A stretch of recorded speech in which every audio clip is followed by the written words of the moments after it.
everybody. We are now starting the meeting. Welcome to our RITSEC. It's the research part of the meeting. Let's just jump into it.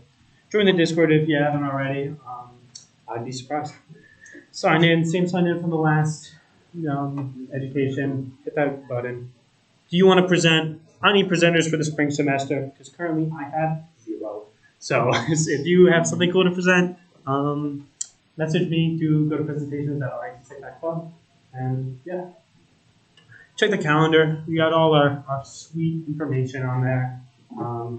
We also have our mailing list, and we have all our cool information that Rena puts together.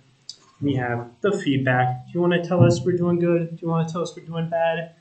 We care, so let us know. Otherwise, let's rock the announcements. We got the CTFCA nominees, Ariana and Rachel. Ooh, yay. Clap it up. At least Rachel is still here. I don't know where Ariana went, but the elections are going to be December 8th at our normal meeting time. This is actually the last normal meeting. So December 8th we'll have slide roulette starting right after the elections. And we have RITSEC photos have been released. They're in the announcements channel. I put them there. If you want to make your LinkedIn posts, they're on there. We also have the call for mentors. That's still happening for the spring. If you're interested, you got a cool idea, you wanna mentor some little buddies of yours, let me know. And there's a form deep in announcements that I will soon repost. But contact me. Otherwise, we have slide roulette. I did say the form deadline was the 30th, but fill out the form. I'll check it over. As long as your slides are done by the 6th, I'm not going to harp on you too much, but if I do see your name pop in the form, I will call you silly. Otherwise, clap it up for the sponsors.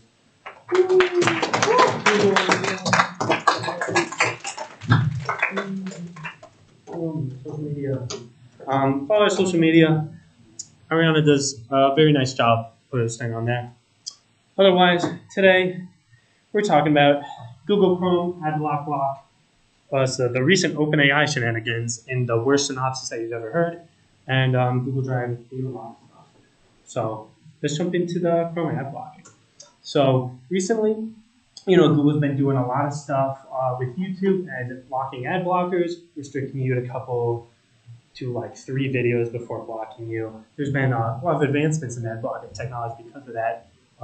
Google is now locking down on Chrome.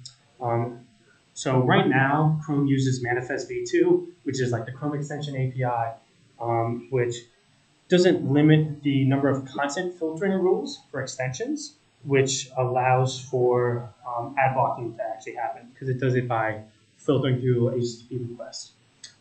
This will do support June 24, 2024, which will now break some of the ad blocker extensions.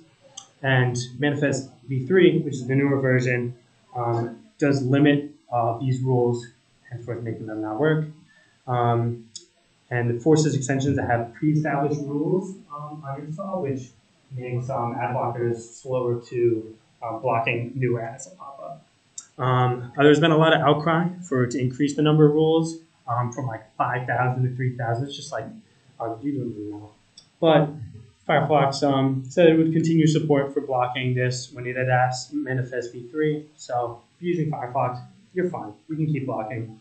I remember uBlock Origin needs about 300,000 rules. So even 30,000 is a tenth of it. So uBlock Origin is going to have a little bit of trouble with that. Yeah, so and then we'll keep that on possible. Now, to what you've all been waiting for, the OpenAI shenanigans. Oh my gosh!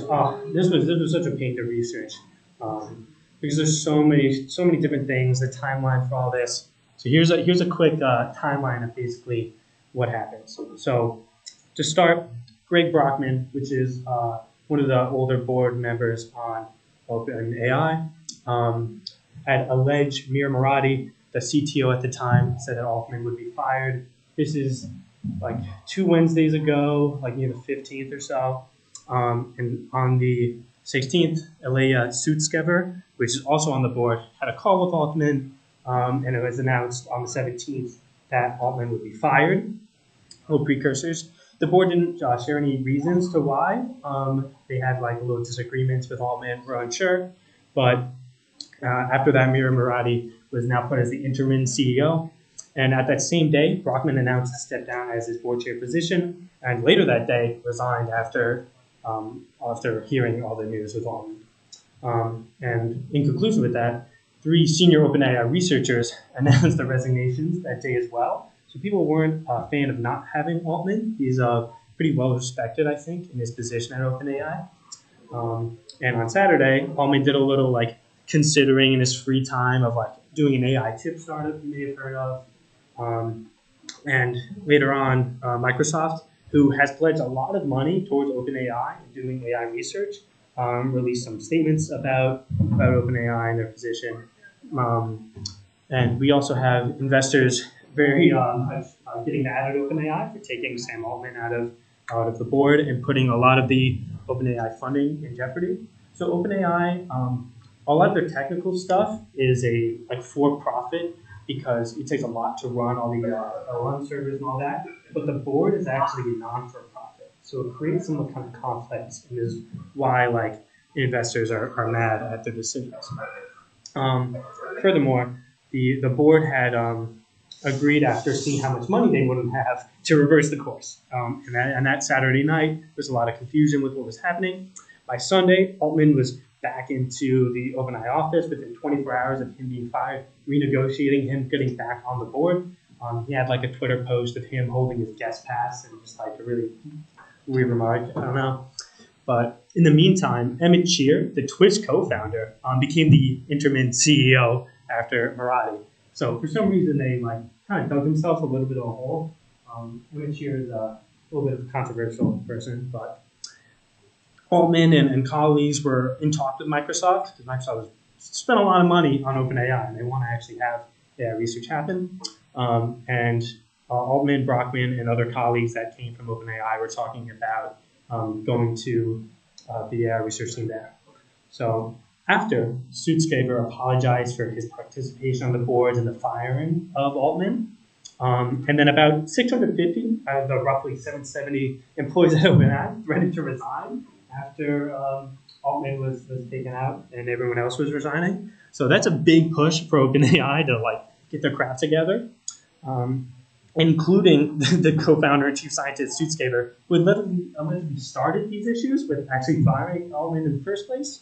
And this is so silly, man. But by late Tuesday, early Wednesday, Altman ended up not going to Microsoft, but back as CEO with most of the old board members gone. It was one of the requests he had if he came back that the old board would kind of cease to exist. And in the meantime, Microsoft now has a non-voting board observer for OpenAI's not-for-profit board, just to watch their decisions for some reason. So Microsoft is now have a little bit of a hand in observing what's happening, at least. But that's pretty it. They're kind of silly. Otherwise, we got the Google Drive data loss issues. There's been a little news going around about a lot of Google Drive users saying that their files have been gone back to their state in like May and April. This wasn't actually found to be a user error. This was a Google issue.